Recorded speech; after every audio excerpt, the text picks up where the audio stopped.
I knew I was the outsider from the very first time I stepped into my husband's home. No one had to say it. The way they looked at me was enough to tighten something in my chest. There was a chill in that house, something invisible and poisonous, like smoke curling through every dinner, every conversation, every hollow smile. For 6 long years, I lived among people who never truly wanted me there. And the worst part? The one man who should have had my back, Nathan. My husband was the coldest of them all. If you think being disliked by your in-laws is hard, wait until I tell you about what happened last Christmas, the one where everything quite literally came crashing down. My name is Sienna, M34, and I live in the quiet suburbs of Willow Creek. I work as an accountant for a mid-sized tech startup. Not rich, but I have a comfortable life. I met Nathan during grad school back in Columbia State, and after 2 years of dating, we tied the knot. Back then, I believed I had found the one, a warm, witty guy who always told me he'd stand by my side no matter what. What I didn't realize was that the what would come from inside his own family. Nathan's family prided themselves on their traditional values, the kind they wrapped in stars and stripes and dinner table prayers. His mother, Margot, a woman in her 60s with flawless hair and calculating eyes, had disliked me from day one. I felt it in the very first handshake. She squeezed just a little too hard and gave me a smile that felt more like a test than a welcome. Nathan's 2 sisters, Brielle and Tessa, weren't much better. Together, the 3 of them were like a frozen fortress, perfectly united in their mission to keep me out. At first, I thought maybe I just needed to earn their trust. I initiated conversations, brought expensive wine to family dinners, even learned to bake Margot's signature spiced pumpkin pie just to impress her. But every attempt was met with blank stares or polite shrugs. It was like throwing kindness into a bottomless pit. Margot knew how to play nice in front of guests, but behind closed doors, she treated me like hired help. While she and her daughters lounged around reminiscing about European cruises and family summers in Aspen Ridge, I was stuck in the kitchen scrubbing dishes, pretending not to hear the laughter echoing from the other room. I used to tell Nathan how I felt. He'd just sigh and say, "You're reading too much into it, Sienna. Give it time." But time only made it worse. They never added me to the family group chat. They organized ski weekends to Aspen Ridge, birthday brunches for Nathan's late father, who I'd never met, and casual shopping trips downtown, all without ever inviting me. I'd find out from photos on social media, tagged with captions like "Family First." Last Christmas, they did a secret gift exchange at Margot's house a day before the official celebration. I wasn't told. I only found out because I came home early from work and saw Brielle's and Tessa's cars parked outside. I walked in to find them huddled around the Christmas tree, wrapping paper everywhere, gift bags from luxury stores in their laps. The room went silent the second they saw me. Brielle gave me a weak smile. "Oh, you're home early." Margot didn't even look at me, just sipped her wine, eyes glued to the TV. Just a few small things, nothing major. I stood there in my wrinkled work clothes, watching them unwrap perfumes, cashmere scarves, and bottles of Italian wine while Nathan scrolled on his phone, not even glancing up. But that wasn't the worst of it. The real breaking point came this Christmas. I had no idea what to expect when I walked into Margot's house that afternoon. But I certainly didn't expect what felt like a public execution wrapped in lights and cinnamon-scented lies. The house smelled like baked butter and warm nostalgia, the kind I was never a part of. The living room sparkled with fairy lights. The Christmas tree towered above everyone, draped in ribbons and gold ornaments, the kind of scene you'd expect from the cover of Modern Living magazine. Brielle was laughing loudly at one of Tessa's not-so-funny stories, while Margot stood in the open-concept kitchen, still wearing her baking gloves, but already reapplying her wine-colored lipstick. Nathan was pouring white wine into his mother's glass, looking annoyingly carefree. He didn't even notice I was standing behind him for nearly a full minute. I stood there invisible. When dinner began, Everyone gathered around a long dining table covered with a delicate lace cloth, polished glassware, scented candles, and a golden brown turkey that Margot placed in the center like a sacred centerpiece. I was seated at the far end, across from Brielle and Tessa, while Margot sat at the head like a queen surveying her Connecticut palace. Dinner unfolded just as I expected all about them. Brielle boasted about her trip to Sonoma Valley with her new boyfriend. Tessa went on about an art exhibit she was invited to, though I knew she'd just tagged along with someone more connected. And Margot?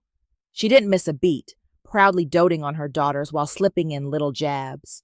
One was aimed directly at me. Some women still can't get a simple pumpkin pie right. I smiled faintly and took small sips of wine, trying to keep my composure. I thought maybe, just maybe, if I stayed quiet tonight, they'd go easier on me. I was wrong. As dessert was being brought out, Margot clapped her hands 3 times like she was about to unveil a royal decree. "Before we cut the pie," she said with a glowing smile, "I have a little surprise." The air tightened. She reached beneath her chair and began pulling out gift bags thick, deep red with each name printed in shiny gold lettering. One by one, she passed them around the table. Brielle unwrapped a sleek designer handbag. I recognized the logo, and I knew it cost at least $500. Tessa received a 2-day all-inclusive spa retreat at a luxury resort. Nathan was handed a bottle of rare whiskey, the same brand he'd mentioned months ago in passing. I sat still, my hand gripped tightly around my wine glass, trying to swallow the cold knot rising in my throat. And then nothing. No more bags, no tag with my name. Margot looked at me with faux innocence, her voice syrupy sweet. "Oh dear, Sienna looks like I forgot you." She let out a light chuckle. Brielle giggled. Tessa covered her mouth to stifle a laugh. And Nathan, my husband. He laughed too, not nervously, not kindly, just laughed. For a moment, I froze. It felt like I was standing naked in the middle of a room filled with people who no longer bothered to hide their cruelty. But I didn't cry. I didn't scream. "It's okay," I said, my voice calm, steady. "Good thing I didn't forget about you." Silence. Heavy. Deadly. Like I had shattered a perfect porcelain moment. Margot raised an eyebrow. "What do you mean by that?" I just smiled. "You'll see." Brielle frowned. Tessa shot a glance at her mother. Nathan stopped laughing. The warmth in the room vanished like a switch had been flipped. But I said nothing more. I calmly picked up my fork and sliced into my pumpkin pie, savoring it slowly, not because it tasted good, but because I could feel their confusion growing. And for the first time in 6 years, I didn't feel small. I saw something new in their eyes. Not mockery. Fear. That's when I reached into my handbag and pulled out a small silver box, elegantly wrapped with a crimson ribbon. It looked like it came straight from an upscale boutique. I stood and walked over to Margot, handing it to her gently with both hands so everyone could see. "For you," I said, never breaking eye contact. Her smile faltered. Her face, once smug, now started to dim. Brielle and Tessa exchanged nervous glances. Nathan blinked, stunned like he didn't recognize me anymore. The quiet, agreeable wife had just broken character. Margot looked at the gift like it was poisoned. Her hand trembled slightly, but she tried to keep her trademark disdain. "Oh, Sienna, you shouldn't have. I hope you know I never expect anything from you." "I know," I said softly, "but this one's special." A hush swept over the room. Curiosity grew, thick and tense. Brielle tilted her head. Tessa leaned forward. Nathan sat completely still. Margot slowly untied the ribbon, peeled away the wrapping paper, and pulled out a thick stack of documents inside. Her hand shook for real now. No more pretending. What is this?" she asked, her voice hoarse, strained. I leaned back in my seat, pouring myself another glass of wine, not fast, not slow. They're financial records from your event planning company, I said calmly, and a few amended tax returns from the past 7 years. The silence in the room dropped like a thunderclap. Gone was the giggling. Gone was the smug superiority. Only the crisp sound of rustling paper remained and the uneven rhythm of Margot's breathing. Tessa was the first to break the silence. Mom, what is this? Is this real? Brielle snatched the top document and flipped through it quickly. Her face went pale. You hid this from us? Margot didn't speak. She just stared at the pages in her hands, as if she could make them disappear by sheer will. Her lips were pressed so tightly together, they lost their color. Her other hand clutched the armrest with a grip that made her knuckles turn bone white. I took another sip of wine. Just thought I'd remind you to file with the IRS, I said quietly, the way you forgot me tonight. Nathan finally spoke. His voice was sharp and low, almost like a warning. Sienna, are you serious? You've been spying on my mother? I turned to him, calm as ever, the corner of my mouth curling slightly. No, Nathan, I investigated. There's a difference. I have eyes. I see things. Things someone as willfully blind as you refuses to. Margot slammed her hand against the table and shot up from her chair. You have no idea what you've just done. Oh, I do, I said, still seated, still composed. You've been evading taxes, hiding assets, falsifying income. But worse than that, Brielle snapped, her voice rising. What could possibly be worse than that? I looked at her dead in the eyes. You lied to your own daughters. You hoarded money while pretending you couldn't help Brielle fix her house, and while Tessa was unemployed and desperate. Tessa turned to her mother, her eyes glossy with tears. You said you didn't have a cent to spare, that you were saving for retirement. Brielle's face flushed with anger. She slapped her palm on the table. Meanwhile, you were booking luxury spa packages, flying first class, and stashing money into secret accounts. Margot glared at me like she wanted to throw the wine glass across the room, but behind the fury I saw it. Real fear. Nathan looked back at his mother, his voice shaking. Mom, is this true? Nathan? Don't listen to her, Margot snapped. She's twisting things, making them up. I pushed a small USB stick across the table toward him. Everything you need is on there. Bank transfers, accountant emails, statements, all of it. Margot lunged forward, trying to snatch the drive, but Tessa held her back firmly. No, I want to see it. We all deserve to see it. She flipped open the files, and both sisters began scanning the pages, their eyes darting over figures and names. It didn't take long. Margot turned to me again, seething. You've destroyed this family? No, I said, my voice like ice. You did that years ago. I just turned the lights on. Nathan was quiet, face drained of color, his eyes bouncing between his mother and me. He looked lost, torn between loyalty and truth. But I wasn't waiting for him anymore. I turned my gaze back to Margot, unwavering. This Christmas dinner came with a very special gift. Brielle let out a small gasp. She flipped to another page in the folder. Wait, what is this? A withdrawal from Dad's retirement account? I tilted my head slightly, still sipping my wine. Margot stood frozen, one hand gripping the back of her chair like it was the only thing keeping her upright. Tessa leaned in, her fingers trembling as she traced the print on one of the bank statements. This is from his 401k. Mom, you took money from Dad's retirement? No way, Brielle said, turning to her mother, her voice a mixture of fury and disbelief. You told us you never touched any of that money.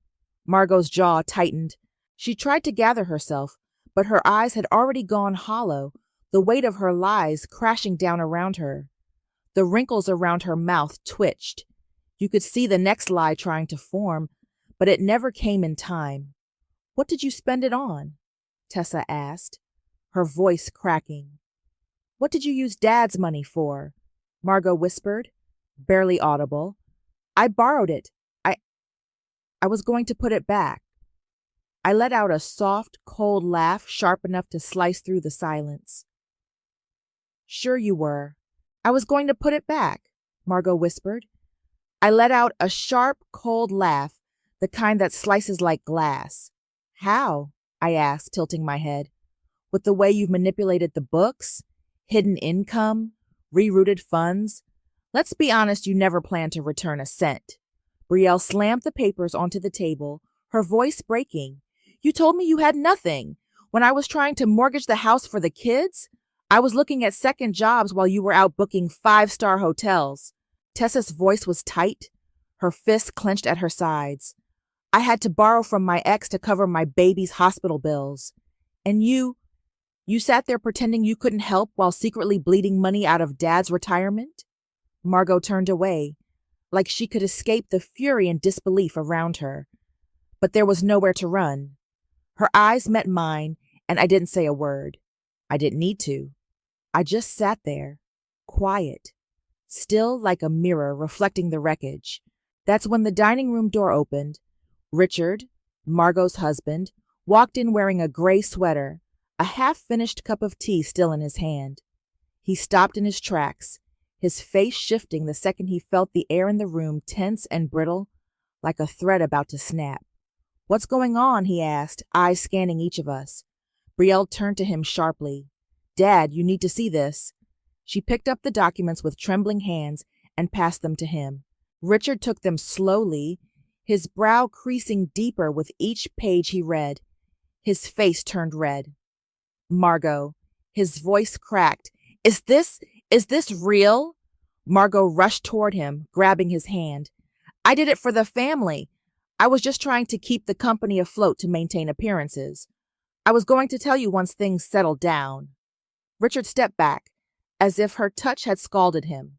You took money from my retirement account, he whispered, without even asking me. I had never seen Richard like this before, eyes bloodshot, voice trembling, rage boiling just beneath the surface. I worked for 40 years. I trusted you. I never imagined you'd do this. Margot tried again, her voice faltering. It was just a small amount to reinvest. You know the business has been struggling. It's not about the business, Mom, Brielle suddenly screamed. You used that money for shopping, resorts, hidden accounts. You lied to all of us. Richard's hands began to shake. He let the pages fall to the floor, then staggered back until he hit the table behind him, using it for support. I feel his voice drop to a whisper. Betrayed. I can't believe this. Richard, please, Margot begged, her voice barely holding together. I had my reasons. There's no reason, he snapped. None. Not for deceiving your partner. I trusted you. I trusted you completely. Tessa bowed her head, tears falling freely now. Mom, how could you? And then Margot turned to me, fury returning to her face. This is your fault. You planned this. You set me up. I didn't even flinch. No, I said coolly. You set yourself up. I just turned the light on. She lunged toward me, but Richard raised his hand, stopping her mid-motion. Enough, Margot. His voice was low, steady. If what I just read is even half true, I'm calling a lawyer. I can't live with someone who would take everything without a second thought. And for the first time that night, Margot didn't argue. She didn't speak. She just stood there, lips pressed tight, her face ashen, like all the life had been drained out of her. And in that room, still twinkling with fairy lights and fake warmth, a family quietly shattered. But deep down, I knew this wasn't the end. It was only the beginning. Richard didn't move. He stood frozen beside the table, his eyes locked on the scattered pages across the hardwood floor. I watched his knuckles turn white as he gripped the table's edge, his chest heaving up and down as if trying to swallow a storm too large to contain. I can't believe this, he murmured, but the words echoed like a gunshot in the silence. Brielle and Tessa stood still. Nathan looked lost, his eyes jumping from me to his mother, to his father. Then Richard took one small step forward and stopped. Sarku, Can't breathe. His hand went to his chest. His face turned pale like the blood had drained from him completely. Dad! Tessa screamed, lunging toward him. I rushed to his side at the same moment as Brielle. Nathan's glass hit the floor and shattered, but no one turned. All eyes were on Richard, who was bending forward, his entire body collapsing like a felled tree. We caught him barely, but he was heavy. His limbs convulsed slightly, then went limp.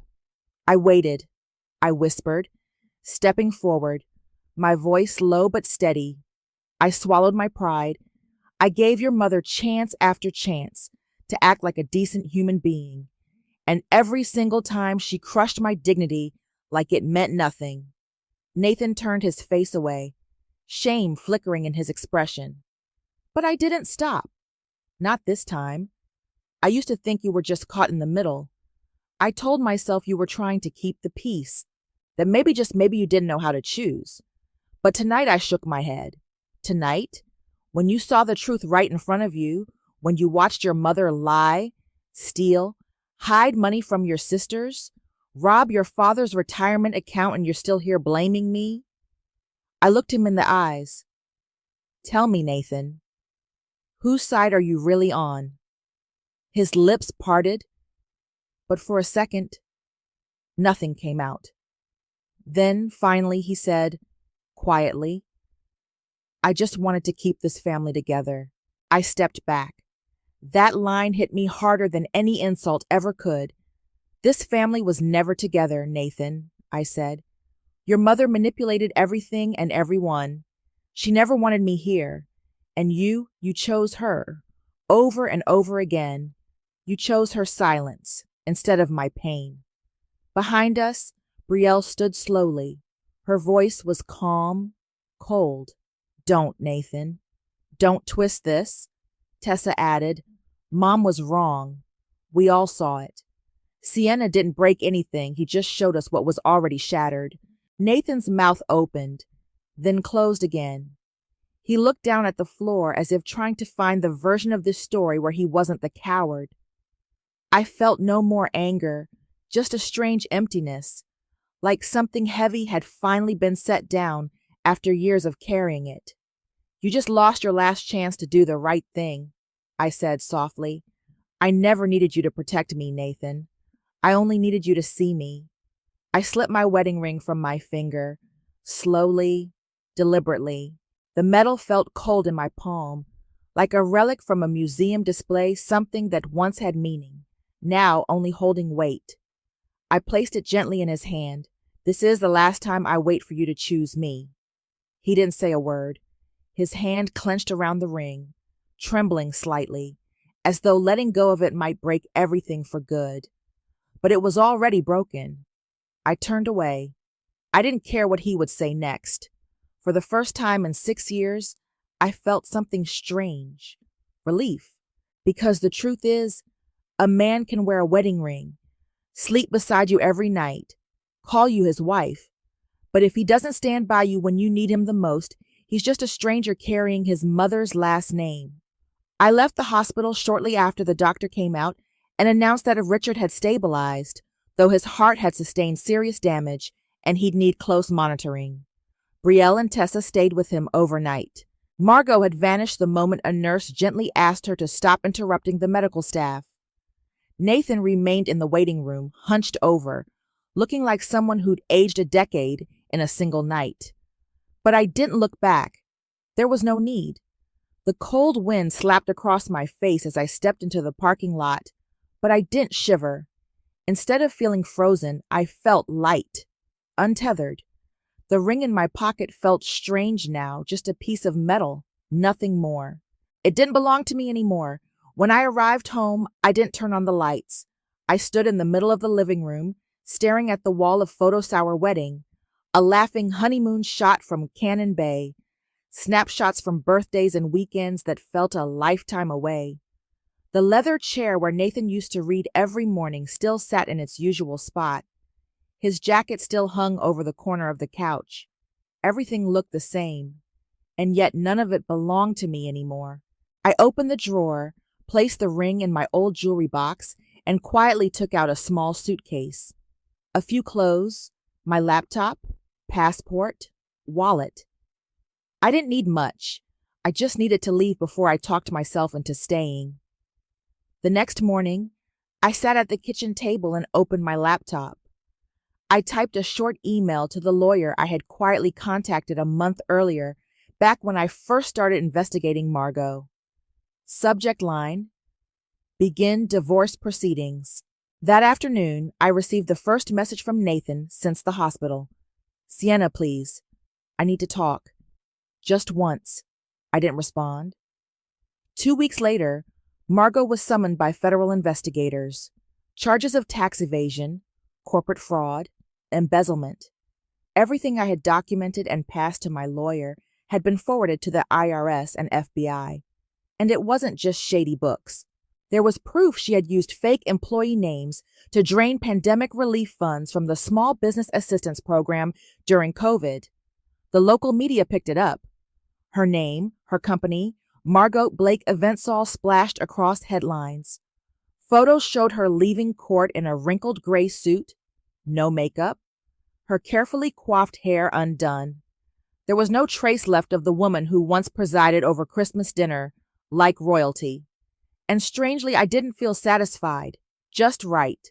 After being released from the hospital, Richard filed for divorce. Brielle sent me a short text. Dad went straight to a lawyer. He's not looking back. Tessa cut off contact with their mother entirely. No calls, no messages, not even a glance at her name. Margot, desperate, began calling, emailing. She even sent handwritten letters to her daughters. No one answered. She lost everything. Her family, her name, her business, her image, and Nathan. He sent a flood of emails ranging from angry to apologetic, some begging, some bitter. One subject line simply read, "You planned to leave me from the start, didn't you?" I read it once, then deleted it. Because if after all this, he still thought I was the problem, there was nothing left to say. The emails kept coming, some filled with anger, others with desperate apologies. One of them read, "I didn't know it would go this far. You planned to leave me from the start, didn't you?" I sat staring at the screen, unmoved. I didn't reply. There was nothing left to say. If after everything he still believed I was the problem, then there truly was nothing left to save. Late one afternoon, near the end of the month, Nathan appeared outside my new apartment. I saw him through the security camera standing there, in a coat that looked too big for his suddenly smaller frame. His eyes were sunken. His voice when he spoke was hoarse. "Sienna, please. Just 5 minutes." I opened the door but didn't invite him in. "What do you want?" "I've been thinking about everything," he said. "I was wrong. I should have stood by you." I crossed my arms, leaning against the doorframe. "You weren't just wrong, Nathan. You chose her. You watched me be humiliated, excluded, turned into a joke, and when I finally stood up for myself, you told me I was destroying the family."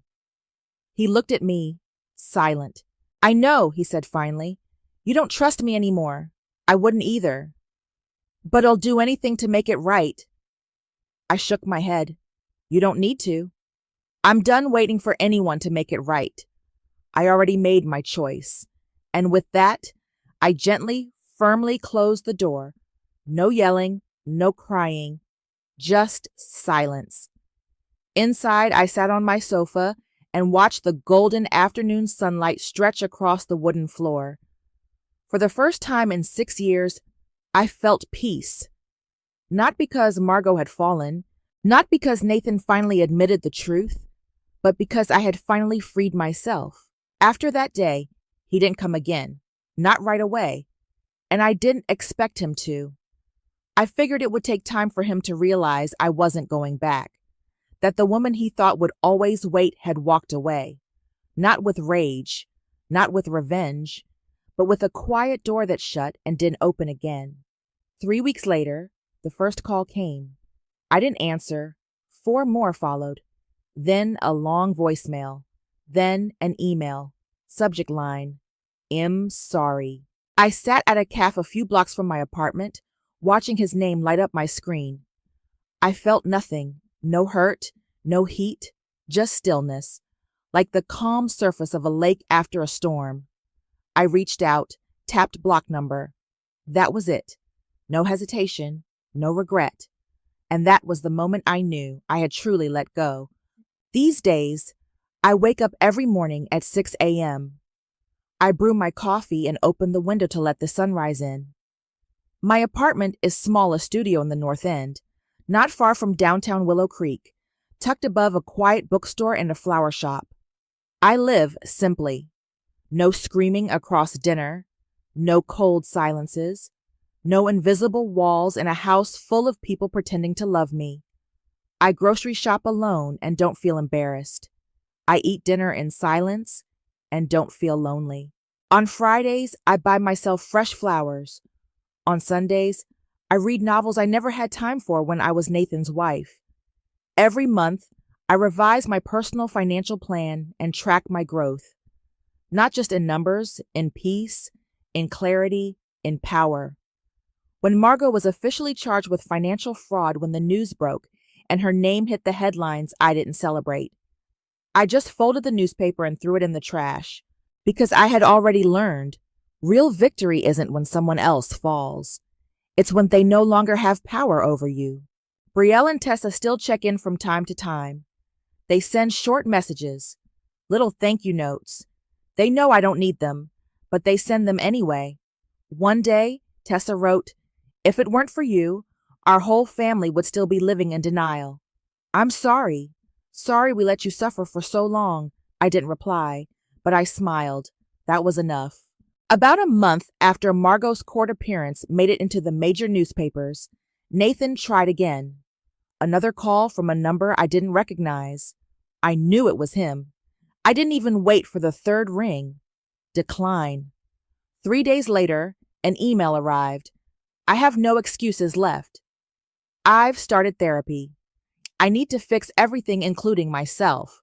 Not to get you back, just so I can look in the mirror without shame. I read it, then clicked archive. I no longer needed his apology. I didn't need his redemption. What I needed was freedom, and I had already found it. One quiet Saturday afternoon, as early winter rain began to fall over Willow Creek, I wandered into the little bookstore on Rose Hill Street, the one with creaky floors and a tiny cafe in the back. I sipped coffee and flipped through a novel I had bought weeks ago but never touched. A middle-aged woman sat beside me, glancing over. "That's a good one," she said with a kind smile. "You'll like the ending." I returned the smile, small but genuine. I just had an ending of my own. She didn't ask. I didn't explain. When I stepped outside, the drizzle continued, soft and silver, blanketing the quiet street. The wind was cold, the sky gray, the pavement slick with rain. But inside, I felt warm. Freedom, I realized, isn't a place you run to. It's a moment when you finally choose yourself and don't look back. An afternoon without shouting, a quiet room, a hot cup of coffee in my hands. No one rushing me, no one criticizing, no one making me feel like being alone meant I was missing something. For the first time in my adult life, I felt full, not from food or love or validation, just full, with peace. I used to believe happiness was being loved by someone else, but now I understand true happiness is learning how to love yourself. I don't know what lies ahead. Life is unpredictable. Healing isn't linear. And some days, I still catch myself looking at the past like it might still matter. But one thing I do know without a single doubt in my heart, I will never go back to being the woman I was in that house, the woman who sat quietly at the end of a table full of laughter that never included her, the woman who baked pies just to feel worthy, the woman who begged for a seat at a table that was never meant for her. I've made my choice. I choose me. Sienna's story is more than just a tale of betrayal or heartbreak. It's a powerful reminder of what it means to finally wake up after years of being dismissed by the people closest to you. She didn't seek revenge. She didn't burn bridges out of spite. She told the truth. And when the truth wasn't enough, She walked away with her head held high, because sometimes the strongest thing you can do is not fight harder for a place you were never meant to belong to. It's walking away, even if it means walking alone for a while. In real life, not every story ends in dramatic courtroom battles or public downfalls, but many of us know the quieter, heavier kind of heartbreak. Being the outsider in a family you married into. Swallowing your voice to keep the peace. Hoping one day someone will choose you and realizing they never will. And when that moment comes, the one where you finally say, enough, that's not weakness, that's the beginning of freedom. So what do you think? Would you have made the same decision Sienna did? Have you ever walked away from a toxic relationship not out of anger, but out of love for yourself? Share your thoughts in the comments below. And if this story moved you, don't forget to like, subscribe, and follow the channel for more emotional, real-life inspired family stories. We'll see you next time. Until then, choose peace, choose truth, choose you.